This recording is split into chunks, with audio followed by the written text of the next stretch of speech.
Hello there. Nah, what up, YouTube fam? This Oral. And I'm making this video today because, like, every time I run to somebody or somebody meet me or whatever the case may be, they always ask me, like, how was it for me to come out to my family? Did they kick me out? Do they love me still? You know, all those type of questions. So, I'm going to let y'all know how it was for me to come into my family. But first thing first, I'm going to let y'all know this right off the top. I always been a lesbian.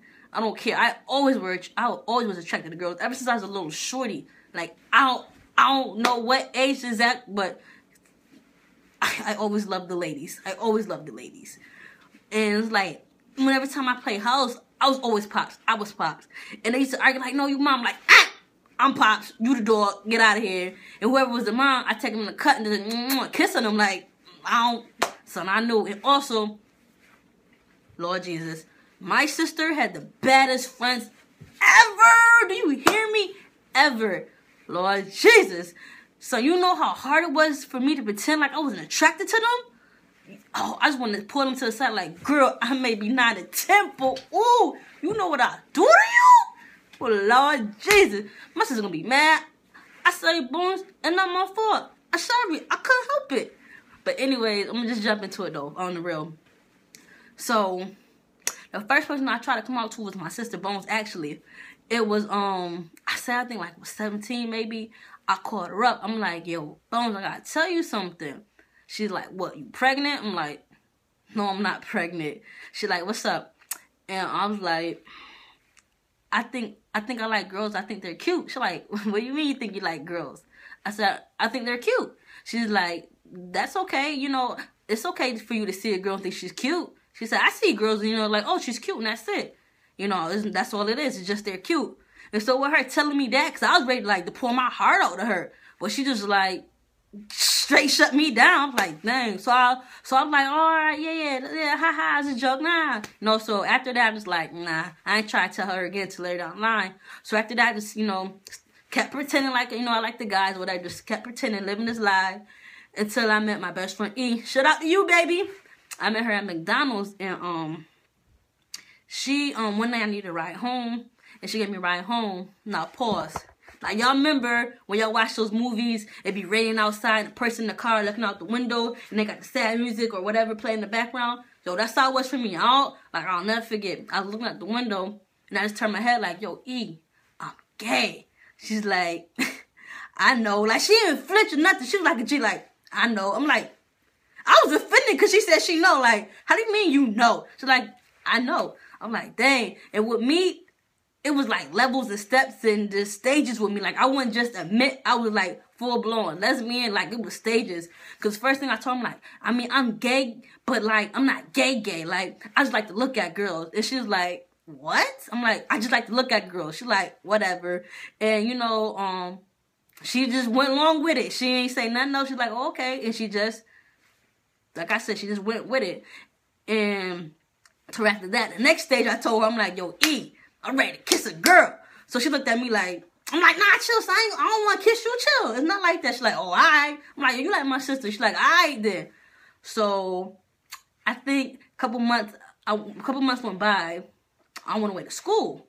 And before I went away to school, I still was, you know, living the lie, still pretending like I liked the guys when I really didn't. But when I went away to school, that's when I discovered it's okay to be, you know, to be a lesbian and, you know, to just live your life as a lesbian. So, again, when I was at school, I met my other best friend, Craig, and she helped me through the process of understanding that, you know, there's nothing wrong with me, then it's okay for me to be gay, and it's okay for me, you know, to have a girlfriend. Like, she really helped me. Her and Erica really helped me through that because, let me tell you something. All jokes aside, being something that you're not and doing it for so long, you become so depressed. You don't want to talk to nobody. You just want to be left alone, be in the corner because, like, you're not happy with yourself. Depression is something real and it's something serious. It's something scary. Like, you don't even know yourself because you're just pretending to be something that you're not, and you don't know how many times I cried that night. You don't know how many times I was just disappointed when I looked in the mirror because I didn't know that person because I was pretending. So, you know, I just want to say, you know, it's okay to be yourself. That's just a side note I just want to tell you. But anyway, so like I said, Craig, she helped me out a lot. So, and I had my first real girlfriend when I was away at school. Let me tell you, that relationship was no good. It was more so of an abusive relationship. I think our relationship was more based on lust than anything, because it was no respect in that relationship. Like, all we did was put our hands on each other, and that's no type of relationship I ever want to be in. Like, nobody should be in a relationship they have to put their hands on somebody, because that's not okay. But anyway, I'm mad light-skinned, so every time she hit me or scratched me or bite me, like, it was mad marks on me, and it's just like, son, it was not okay. And anybody who know me and know who I'm talking, y'all know who I'm talking about. Son, this girl literally tried to push me through a window. Thank God that window was closed, 'cause I was going to go through that window. Like, shorty was nuts. She was cuckoo, son. But, Lord Jesus, I'm glad I'm not in that relationship. But anyways, while I was in school, I decided to call my mom.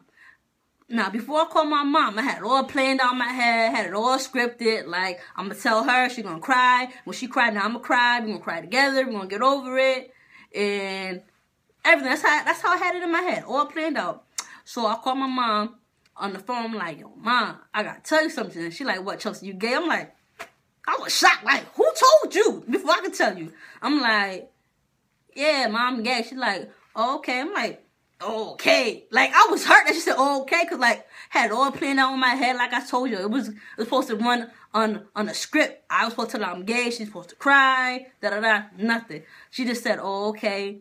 So when she said, oh, okay, like, I just start crying. I'm like, Ma, I'm sorry. I didn't mean for it to happen. She's like, Chelsea, it's okay. You're still my daughter. I'm still going to love you. And the thing that sticks with me to this day, she told me, if I'm going to be a lesbian, you have to have tough skin. And she is correct. Being a lesbian, you do, or gay, transgender, or whatever you associate yourself with, you have to have tough skin in this world. Because people are going to say things that's mean, nasty, and harsh. You be like, dang, you don't even know me. You talking about you hate me? Like, but with her telling me that, you know, and she was right. And I do have tough skin. So what y'all say, what people say, think about me, don't matter to me. Trust me, it don't. But anyway, so when she said that, I'm like, dang, Ma, you still love me for real? She's like, yeah, you my baby. I'm always going to love you. She's like, I may not agree with it, but I still love you. You my child. I'm not going to disown you. So after I cried, like a little punk, not playing, but after I cried, though, I said, well, Mama love her.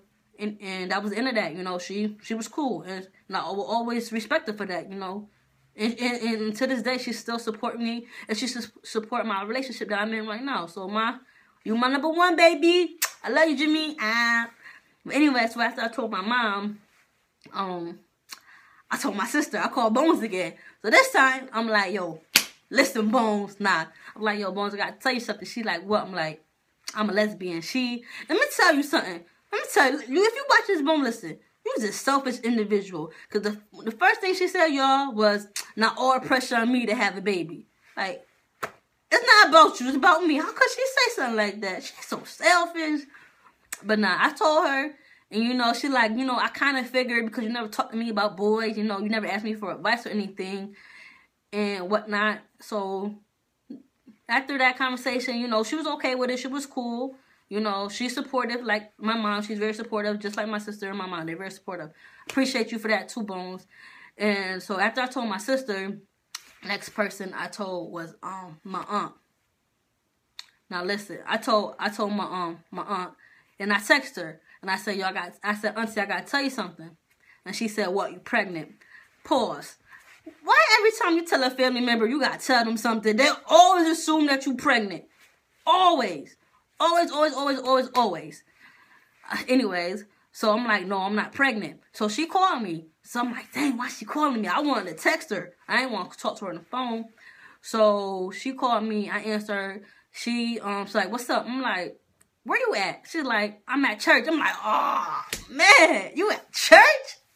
I like, yo, Auntie, call me when you get home. She's like, no, I'm not doing nothing. Just tell me what's going on. I'm like, dang. In my head, I'm like, dang. So I'm like, I don't want to tell her about she's still in the Lord's house. But, like, she was mad persistent. She's like, let's tell me. I'm like, all right, then. So I'm like, yo, Auntie, I'm gay. She's like, what?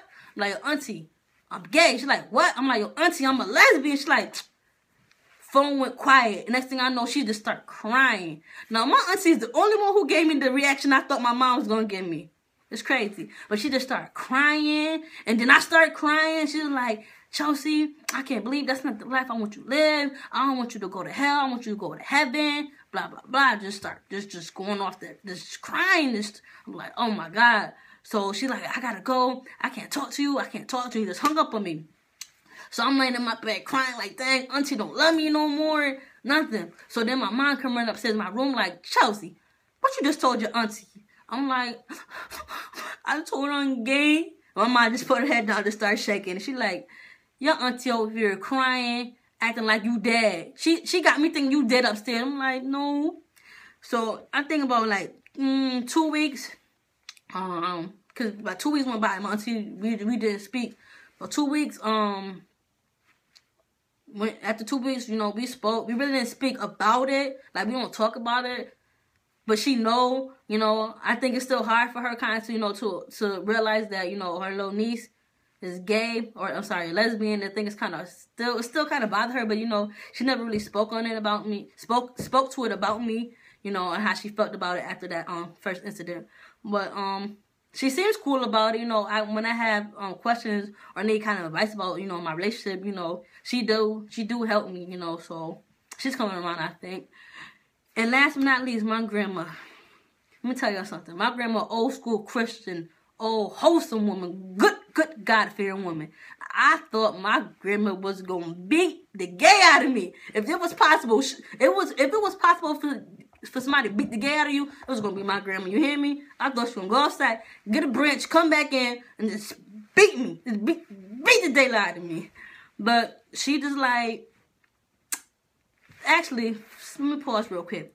My grandma called me and was going to ask me, but I didn't answer the phone because I was mad at her. Because when I called her the day before, she didn't answer. So, thank God I answered that phone call. Because I'd rather have that conversation with my grandma face to face. So, me and my grandma was driving back from Philly. And she was like, baby, why you go to church? I said, grandma, because I don't think God likes the way I live my life. She like, well, what you mean by that? I'm like, grandma, I'm a lesbian. She like, I knew, baby. I'm like, what you mean you knew? She like, I know. I was on that Facebook, MySpace, something, and I saw you talking about you gonna go with your baby somewhere. I'm like, all right, grandma. But she like, she like, you know, that's not what I want for you, but it's okay. You know, I still pray for you. You know, I love you. You my grandbaby, and I just want, you know, what's best for you. And I told her, like, you know, grandma, I wholeheartedly feel this is what's best for me. And, you know, she really couldn't say nothing. She just said, I pray for you. That's all I got was I pray for you. And she was like, you know, I love you. You my grandbaby. I'm always going to love you. You part of me. I got all teary-eyed. I'm like, I love you too, grandma. But on the real though, like, so for me, you know, it wasn't as bad as others. Because I listened to other people coming out story. And I have friends who told me how it was for them. They family, you know, kicked them out. And I just thank God every day that I have such a supportive family and supportive friends that, you know, that didn't disown me or kick me out. And on some real, if they did, oh well, because I'm me. Like, this is what you see is me. This is me. This is no pretending, no lies, no nothing. I am me, and I love me. And that's all I could do is live my life as Chelsea. I can't pretend no more. I can't be what you want me to be. You know, this is my life, and I really do believe I was born this way. It may sound cheesy to some people. Some people may not agree with it, but oh well, it's not for them to agree with it, you know. I'm happy. Let me tell you something. I wake up every morning happy with a smile, and every morning I speak to God and tell him thank you for him making me this way. So if somebody got a problem with you, because if someone has a problem with you because you like the same sex or you are transgender, screw them. Listen, I know it sounds easy. It's easier said than done, but listen, you'll get through it. Because there's always somebody out there that knows what you're going through. So don't ever think you're alone. There's groups out there. There's homes. Everything's to help you get through this. So just know, you know, love yourself. And your family, trust me, they're going to come around. You know why? Because you're a part of them. And if they don't come around, screw them. They missing out on somebody beautiful like yourself. So keep your head up. Remember, if no one loves you, I love you. Later, y'all.